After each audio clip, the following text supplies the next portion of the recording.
pas seulement Ousmane Sonko, sur peut-être d'autres. Et c'est aussi aux députés à l'Assemblée nationale de précipiter ou d'exiger une loi, le vote d'une loi pour parler de ce financement ou du financement des partis politiques, puisqu'il y a pour beaucoup une grosse nébuleuse autour de l'argent de ces hommes politiques ou de ces partis politiques. Puisque si on revisite le passé ou qu'on fasse quelques années derrière en 2021, c'est le même Ousmane Sonko qui nous disait, mais écoutez, puisque financièrement je n'étais pas bien doté, je ne pouvais me permettre d'aller dans une structure où on me faisait payer tant de 1000 francs CFA pour des problèmes de dos. Alors j'ai préféré aller dans une autre structure où c'est peut-être moins cher, malgré le fait d'avoir un salaire de député, mais on nous faisait savoir que financièrement, il était impossible pour moi,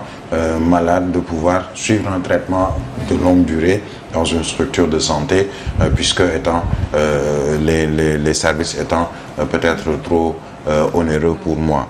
D'autres vous diront, mais écoutez, moi, on a bloqué mes comptes bancaires, je n'ai absolument aucun sou, et il n'empêche qu'on le voit avec des bolides durant les campagnes électorales, même pas 4x4, mais on les appelle des 8x8, des véhicules qui coûtent au bas mot 50 millions par véhicule, et on nous dira non, j'ai pas d'argent. Alors, il y a beaucoup à dire sur le financement des partis politiques, et surtout, je dirais, le financement des hommes politiques. Combien de candidats à la candidature aujourd'hui y a-t-il au Sénégal pour la présidentielle de 2024? 260 et quelques. Il y a peut-être 2 ou 3 qui ont décidé de ne pas y participer. Tous les autres qui vont y participer, on nous dira, ils ont tous la possibilité d'avoir, certains ont la possibilité et ont peut-être ces 30 millions de francs CFA qui sont demandés par la Caisse de dépôt et de consignation, mais il y en a d'autres qui vont peiner à pouvoir déposer ces 30 millions de francs CFA parce que on ne leur connaît peut-être aucune activité économique, ils ne sont pas fonctionnaires, ils n'ont peut-être pas de salaire. On nous dira non, ils ont peut-être un parti politique structuré, organisé, qui permet avec les militants de pouvoir se cotiser ou cotiser. Excusez-moi, mais il y a le forum justiciable qui existe l'adaptation d'une loi pour bien. Oui, mais seule une loi peut régler ce problème. Problème entre guillemets, mais seule une loi peut nous dire comment, où on peut peut-être avoir un financement. Certains nous disent, par exemple, que c'est à travers la vente de cartes de membres d'un parti politique ou d'un mouvement politique.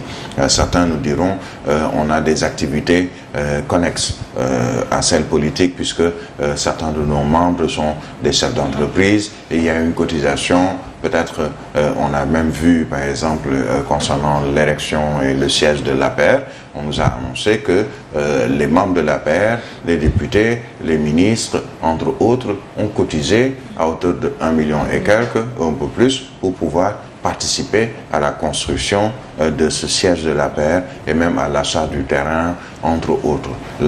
Et ce qui le prouve, c'est l'un des membres de l'APR qui a démissionné, ou de Benno Bokk Yakaar, à savoir le ministre ou le conseiller spécial Abdou Aziz Diop, le conseil de Macky Sall et qui est candidat à la candidature, qui, en posant l'acte de démission, a dit également avoir demandé que le responsable de l'APR ou l'administrateur ou autre puisse récupérer 1 million et quelques de francs CFA d'un compte qu'il avait ou de financement ou plutôt d'un salaire qu'il avait pour pouvoir contribuer à l'érection ou la construction du siège de l'APR et pour dire que je ne vous dois plus rien, j'ai déjà payé ma part, etc. Est-ce que c'est vrai? Est-ce que ce n'est pas vrai? Il faut nécessairement dans ce pays, puisque c'est un débat qui court depuis plusieurs dizaines d'années, on nous dit un tel homme politique est un milliardaire, on ne lui connaît pas dans son passé je ne sais pas, une grosse société qui puisse lui fournir ces milliards dont on parle. Il a été fonctionnaire, quelqu'un est venu avec sa machine à calculer pour dire, moi fonctionnaire qui reçoit peut-être 1 million de francs CFA par mois au bout de 35 ans, si je ne mange pas, je ne bois pas, je ne me soigne pas, si je ne touche à un seul centime de ce 1 million que je gagne par mois, je me retrouve peut-être au bout de 35 ans avec au maximum moins d'1 milliard de francs CFA. Un calcul qui, selon certains économistes ou observateurs, pourrait être biaisé parce qu'il y a certains qui peuvent avoir d'autres dividendes qui viendraient d'autres structures qu'ils ont créées à côté ou d'autres possibilités qui s'offrent à eux. On a vu des gens nous dire, mais écoutez, selon le patrimoine, quand je faisais ma déclaration de patrimoine, j'ai eu tant de milliards parce que Maître Abdoulaye Wade m'a donné des milliards. J'ai eu tant de milliards parce qu'il y a ceci. Mais attention, puisqu'il y a aussi une possibilité de vouloir tirer sur quelqu'un. On se souvient de Idrissa Seck quand il voulait être candidat, quand il était candidat à la candidature pour 2012, ou 2007 je pense. 2007, oui. 2007, oui. Oui, on est venu lui dire, mais écoutez, il y a les fonds de Taïwan. Bien sûr. On se souvient des accords de pêche également concernant feu Ousmane Tanor Dieng, concernant toujours une probabilité qu'il puisse être candidat. C'est-à-dire, on évoque souvent ce genre de situation, mais maintenant, pour éviter qu'on puisse les évoquer sous prétexte qu'on veut éliminer quelqu'un, mais il faudrait qu'il y ait une loi. Il faudrait qu'il y ait déjà une loi sur le financement des partis politiques, mais dans le cas d'espèce, il faut nécessairement qu'il y ait l'ouverture d'une enquête. La société civile demande l'ouverture de cette enquête. Je suis sûr que même Ousmane Sonko et ses proches voudraient rétablir la vérité des faits par rapport à ces accusations qui, quoi qu'on puisse dire, sont des accusations extrêmement graves. D'autres points, le tribunal de Dakar examinera bien sûr le 12 décembre la réintégration de l'opposant Ousmane Sonko sur les listes électorales, après la Cour suprême bien sûr. Oui, c'est la Cour suprême qui avait renvoyé la patate chaude, le dossier au tribunal d'instance hors classe de Dakar, qui justement donc a fixé sa date, la date de ce procès ou de l'examen de ce dossier au 12 décembre prochain.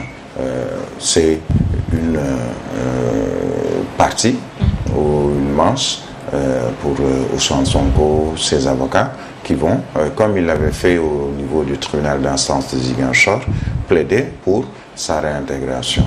Alors, le 12, c'est le lendemain du démarrage du dépôt des dossiers au niveau de du Conseil constitutionnel, des dossiers de candidature.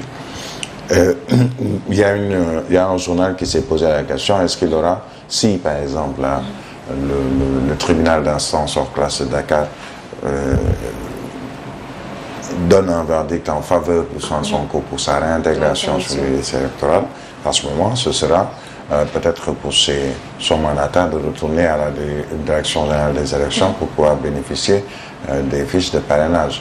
Est-ce qu'il aura le temps nécessaire pour pouvoir aller vers ce parrainage et avoir les parrains requis, puisque le temps lui sera compté par rapport à ce démarrage du dépôt des dossiers de parrainage au niveau du Conseil constitutionnel qui se fera la veille. Et si le tribunal connaît de ce dossier le 12, cela ne veut pas forcément dire qu'il va rendre son verdict le même jour. Ça peut se faire peut-être ultérieurement. Alors, le temps joue un peu contre Ousmane Sonko, mais ses avocats vont saisir, quel que soit l'infime peut-être espoir qu'ils auront avec Ousmane Sonko pour qu'ils puissent participer à cette présidentielle. Donc, d'où peut-être cette polémique qu'il y a eu sur un plan B, plan C, plan D, etc.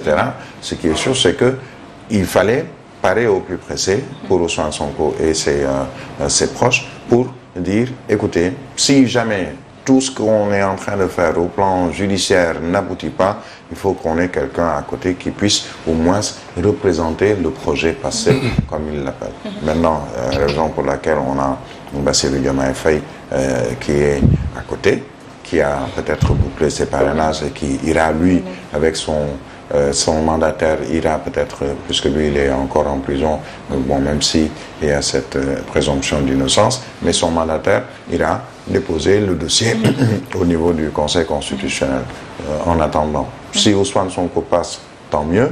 S'il ne passe pas, ils se diront, tant pis, on a quelqu'un qui va peut-être pouvoir passer et on ira forcément à des élections. On verra ce que dira le Conseil constitutionnel sur ces différents dossiers. Mais, comme je disais tout à l'heure, les avocats de Sonko vont s'arc-bouter sur le plus petit espoir par rapport au dossier de leurs clients sur le plan, disons, politique, puisque ils veulent qu'il aille à la présidentielle de 2024.